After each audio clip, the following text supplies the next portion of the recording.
there, I'm Roz Crowley, and today I'm looking at mince pies for the Irish Examiner.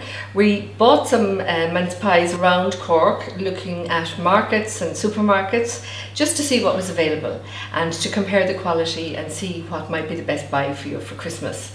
I'm going to cut into a couple of them just to show you the kind of contrast that we're dealing with. For example, we'll look at a tiny little mini mince pie here.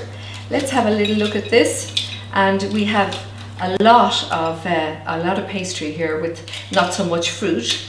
On the other hand, maybe why don't we have a look at this one here, and we see, look, buckets of fruit. Look at that. I wonder what that tastes like. We'll have to get our team of testers later to see if it tastes as good as it looks. There's another one here, a nice star shape on top of it. Let's see what this is like. Look at that. Ooh, yeah, good fruit there too. So join me in the Examiner on Friday the 7th in the Feelgood section of the Irish Examiner.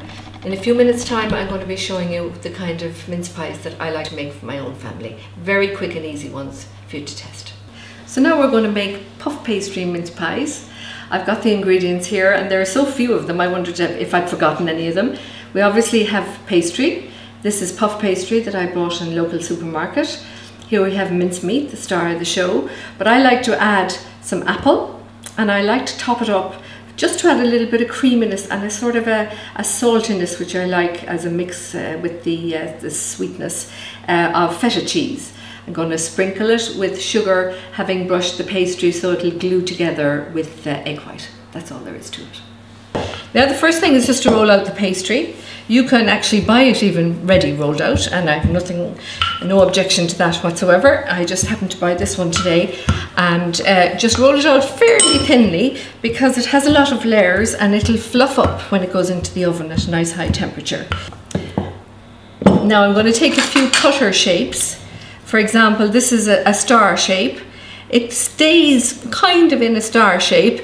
I think really it ends up looking a little bit like a starfish actually when you've all stuck it together, but it still looks very attractive.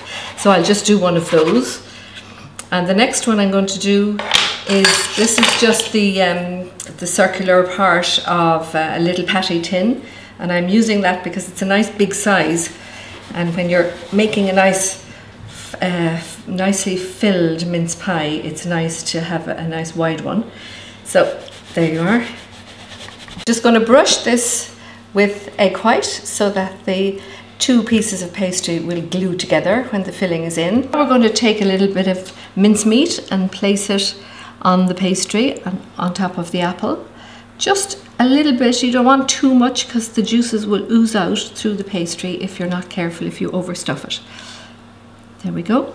Simple as that. And now my little extra bit is to put a little bit of feta cheese, which I have here, and I'll just sprinkle it on top, just a little bit, just to give that little saltiness. And there you have your filling. The next thing, we're just going to take the top of the pastry shape, and I'm going to just place it gently over.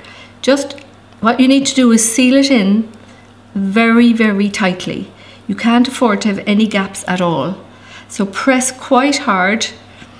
The layers can take it, and all the way around, and you can sort of pick it up when you've got a bit of a pouch, and you can stuff a little bit more into it.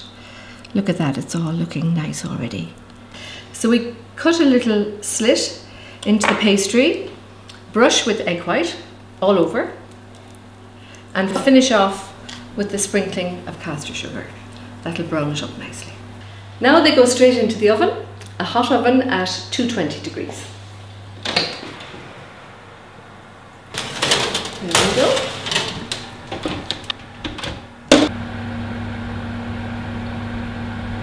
Okay, I think these are ready now. Let's see. Oh yes, they are.